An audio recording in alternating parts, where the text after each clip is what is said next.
Hello friends, welcome back to our channel Rishivikas kitchen. അപ്പോൾ ഇന്ന് നമ്മളൊരു ഈവനിങ് സ്നാക്കായിട്ടാണ് കേട്ടോ വന്നിരിക്കുന്നത്.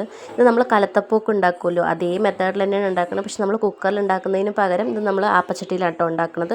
ഇത് ഉള്ളിൽ നല്ല സോഫ്റ്റായിട്ടും വെളിയിൽ നല്ല ക്രിസ്പി ആയിട്ടും ഉണ്ടാവും, നല്ല ടേസ്റ്റും ഉണ്ടാവും. മക്കൾ സ്കൂൾ കഴിഞ്ഞ് വരുമ്പോൾ ഒരു ഈവനിങ് സ്നാക്കായിട്ട് ഉണ്ടാക്കിയെടുക്കാം കേട്ടോ. അത് നമുക്ക് എപ്പോഴും എന്തെങ്കിലുമൊക്കെ ഉണ്ടാക്കി കൊടുക്കണ്ട. അപ്പോൾ ഇതൊരു ദിവസം നമുക്കിത് ഉണ്ടാക്കി കൊടുക്കാം. നമുക്കിതിൽ എന്തൊക്കെ വേണമെന്ന് നോക്കിയാലോ. അപ്പോൾ നമുക്ക് പച്ചരിയാണ് ആവശ്യം. പച്ചരി ഞാനൊരു 4 മണിക്കൂർ കുതിർത്തെടുത്ത പച്ചരി കേട്ടോ. ഒരു ഗ്ലാസ് പച്ചരി ഉണ്ട്, അതിലേക്ക് 3 സ്പൂൺ ചോറ്, ഏലക്കായ, പിന്നെ ചെറിയ ജീരകം, കുറച്ച് തേങ്ങയും കൂടി ഇട്ട് നല്ലോണം അടിച്ചെടുക്കാം. പിന്നെ നമുക്ക് വേണ്ടത് ശർക്കരപ്പാനിയാണ്. ശർക്കര നമുക്ക് നല്ലോണം ഒന്ന് പാവ് കാച്ചിട്ട് ഒന്ന് അരിച്ചെടുത്ത് നമുക്ക് ആ ചൂട്ടോട് കൂടി തന്നെ മാവിൽ ഒഴിച്ചിട്ട് നല്ലോണം ഒന്ന് മിക്സ് ചെയ്യാം കേട്ടോ. ആ മിക്സ് ചെയ്ത് കഴിഞ്ഞ ശേഷം നമുക്ക് അതിൽ കുറച്ച് ബേക്കിംഗ് സോഡ കൂടി ഇട്ട് കൊടുക്കാം കേട്ടോ. ബേക്കിംഗ് സോഡ കൂടി ഇട്ട് നല്ലോണം ഒന്ന് മിക്സ് ചെയ്യാം. എന്നിട്ട് നമുക്ക് അതിലേക്ക് കുറച്ച് നെയ്യിൽ തേങ്ങയും ചെറിയ ഉള്ളിയും കൂടി വറുത്തിട്ട് നമുക്ക് അതും കൂടി ഇട്ടിട്ട് നല്ലോണം ഒന്ന് മിക്സ് ചെയ്തെടുക്കാം. എന്നിട്ട് നമുക്ക് നമ്മുടെ ആപ്പച്ചട്ടിയിൽ കുറച്ച് നെയ്യ് ഒഴിച്ചിട്ട് ഇതൊന്ന് ചുട്ടെടുക്കാം കേട്ടോ.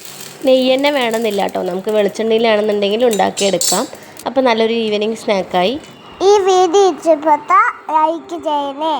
ഇങ്ങനെയുള്ള സിമ്പിൾ റെസിപ്പീസിനായി നമ്മുടെ ചാനൽ ഒന്ന് സബ്സ്ക്രൈബ് ചെയ്ത് സപ്പോർട്ട് ചെയ്യണേ.